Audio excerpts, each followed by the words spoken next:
Assalamualaikum warahmatullahi wabarakatuh.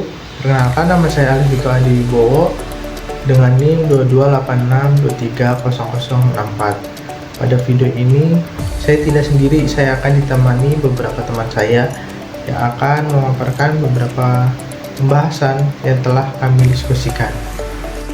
Perkenalkan, saya Nayla Anwar Putri dengan NIM 2286230055. Saya Juadi dengan NIM 2286230052. Saya Akila Sahla Fadlatun Nisa dengan NIM 2286230047. Dan saya sendiri Siti Fadilah dengan NIM 2286230051.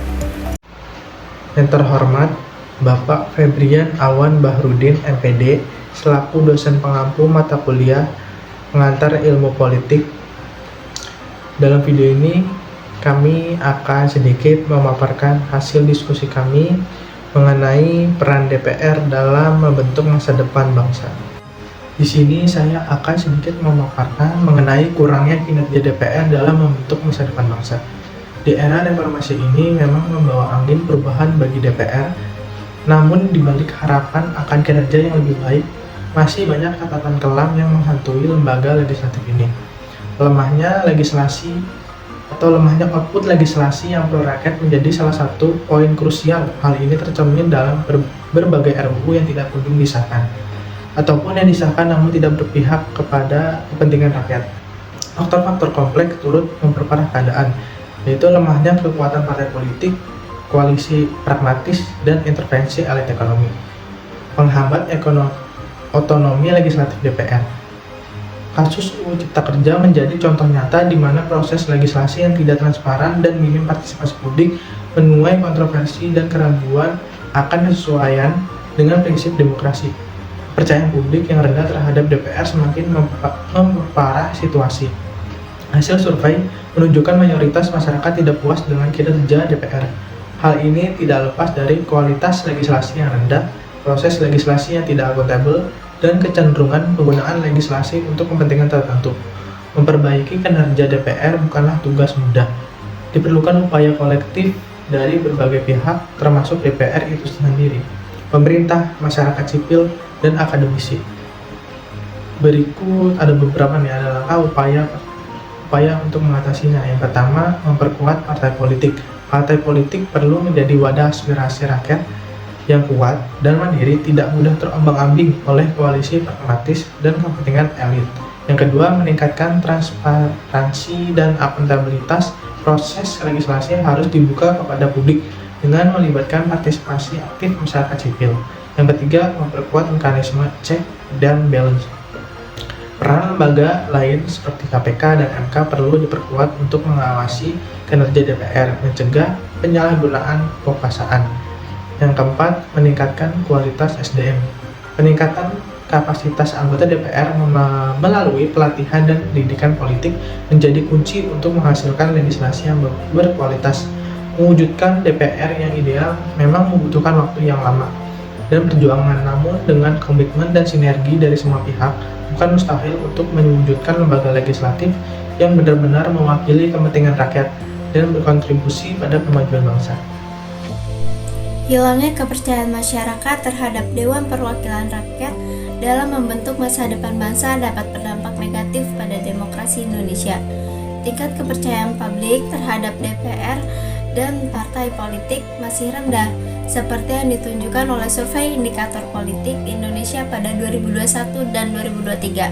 Hasil survei menunjukkan bahwa hanya 6,4% masyarakat yang sangat percaya dan 56,9% yang cukup percaya terhadap DPR.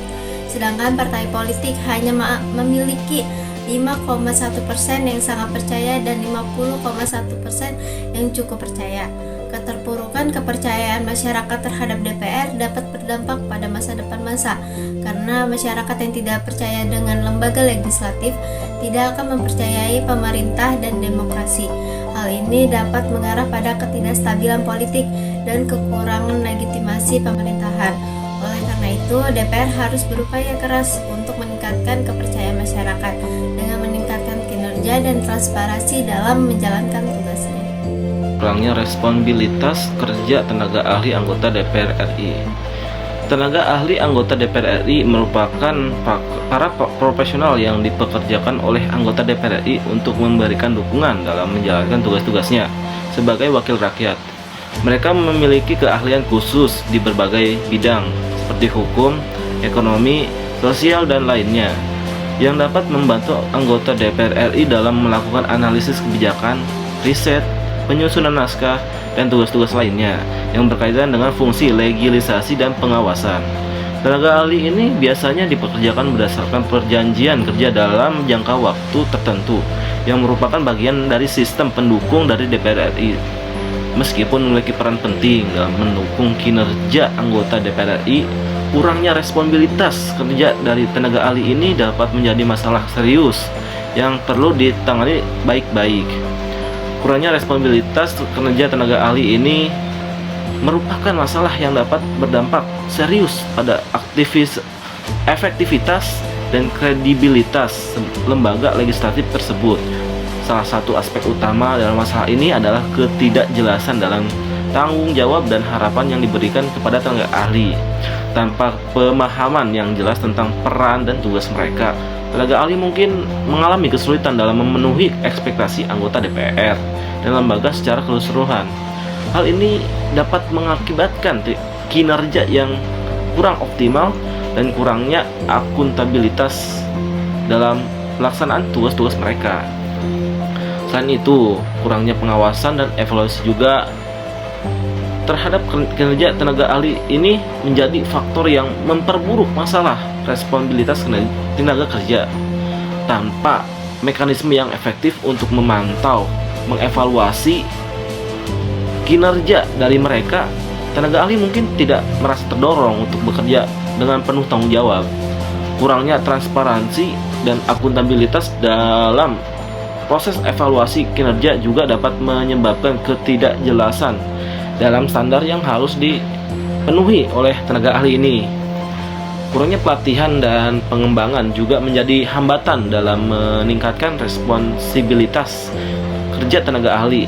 Tanpa akses yang memadai terhadap pelatihan dan pembinaan, mereka mungkin kesulitan untuk mengembangkan keterampilan mereka dan pengetahuan yang diperlukan untuk menjalankan tugas-tugas mereka dengan baik. Hal ini dapat berdampak negatif pada kualitas kerja dan kontribusi yang dapat diberikan oleh tenaga ahli kepada anggota DPR dan lembaganya.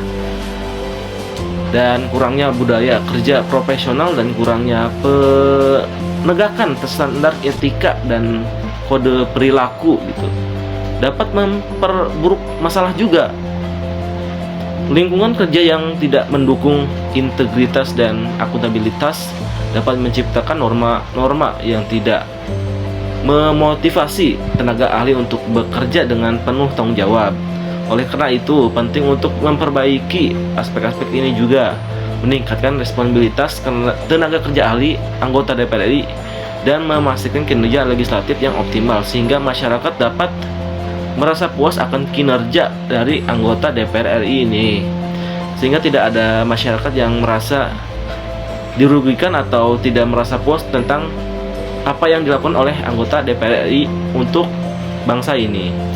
Nah, selanjutnya yaitu ada tujuan dari peran DPR dalam membentuk masa depan bangsa. Nah, DPR bertujuan untuk mewujudkan tata hukum yang berkeadilan dan menghasilkan suatu kedamaian. Nah, DPR memiliki peran esensial terhadap sistem hukum di Indonesia, terutama dalam pengawasan terhadap kebijakan pemerintah dan pembuatan undang-undang yang berkeadilan. DPR juga memiliki 3 fungsi, yang mana diantaranya yang pertama ada legislasi, yang kedua ada anggaran, dan yang ketiga ada pengawasan. Nah, dalam legislasi ini DPR membuat, membahas, dan mengesahkan undang-undang yang bertujuan untuk mengatur tatanan hukum dan pemerintah.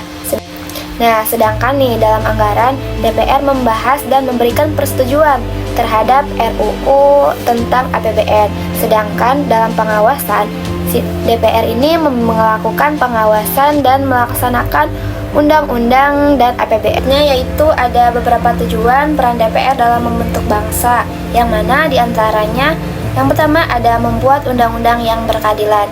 Nah, tujuan ini didasarkan oleh pasal 20 ayat 1 Undang-Undang Dasar 1945 yang mana menegaskan bahwa DPR memiliki kekuasaan untuk membuat undang-undang. Dan yang kedua yaitu mengawasi pemerintahan.